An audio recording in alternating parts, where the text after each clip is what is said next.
Bonjour, nous sommes aujourd'hui le samedi 30 janvier 2010. Je vous ai signalé le 23, c'est-à-dire la semaine dernière, que cette semaine serait certainement baissière et apparemment j'ai eu raison. Une petite précision toutefois, parce que je tiens à vous le dire, n'oubliez jamais que la bourse est un placement sur le long terme. C'est-à-dire que une baisse comme celle qui vient de se produire cette semaine, de 13%, je crois, oui, n'est peut-être au fond qu'une bonne occasion de se repositionner sur un certain nombre d'actions, les meilleures si possible évidemment, parce que un jour ou l'autre, le marché va repartir à la hausse. Et il est bien possible, étant donné ce que je vois là, que ce soit la semaine prochaine que ce marché reparte à la hausse. Pourquoi?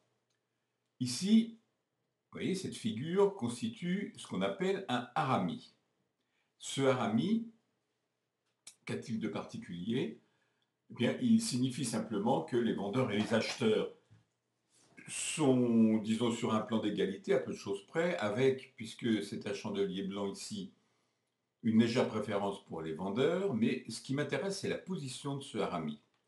Il est juste le long de la borne inférieure de Bollinger.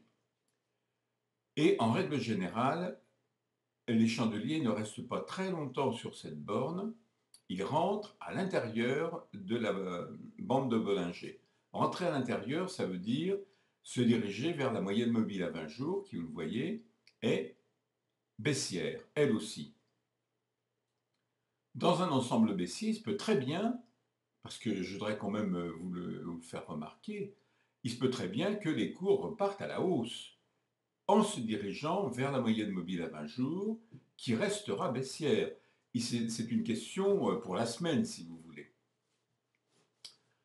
Cela dit, bon, à mon avis, il n'y a pas beaucoup de chances quand même pour que la semaine soit haussière, mais sait-on jamais?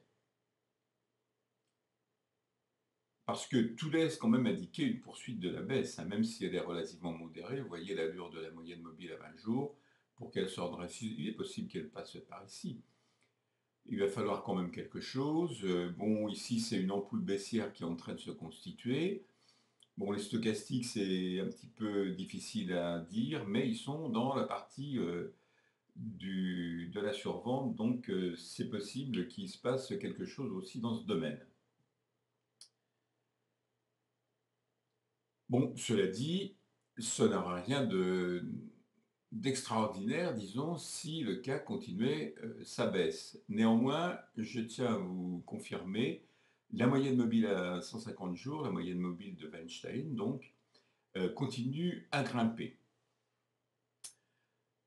Que peut-il se passer maintenant du côté de la parité euro-dollar? Eh bien, comme vous le voyez, bon, d'abord, ça a été pas brillant. C'est presque la même situation que le CAC.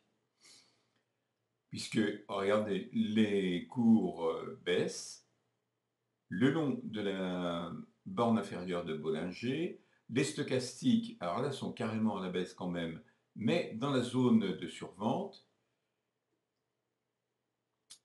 Et vraisemblablement, disons, ça va continuer puisque la baisse de la semaine a été là aussi de 13%.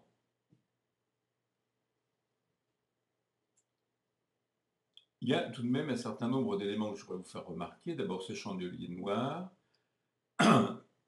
c'est carrément un passant de ceinture sans ombre aucune.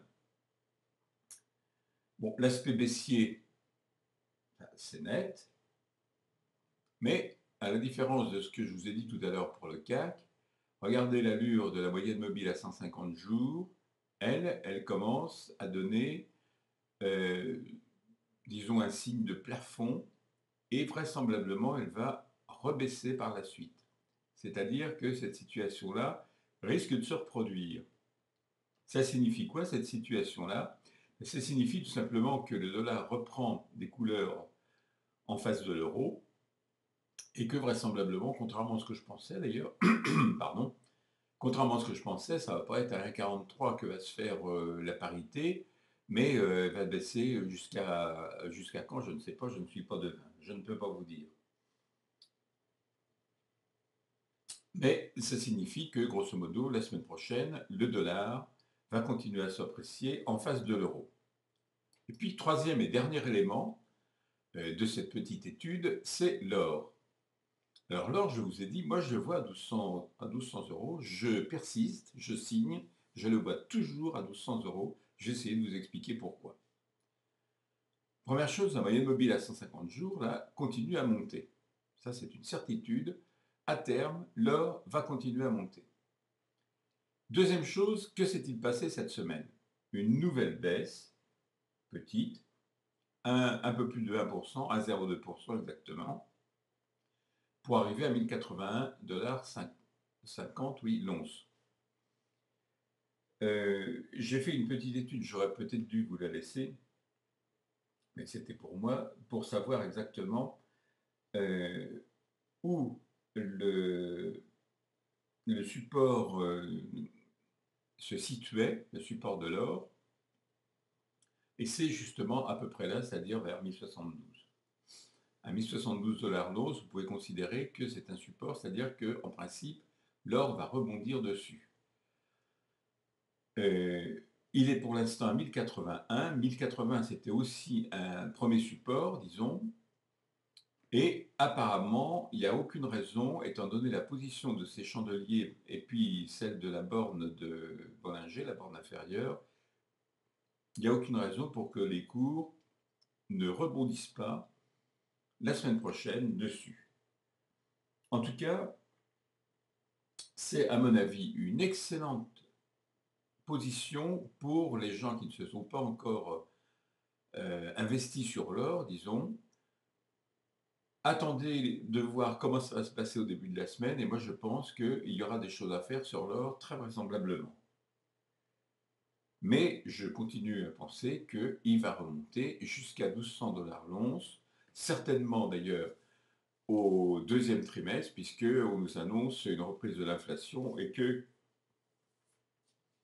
l'inflation signifie automatiquement une hausse de l'or.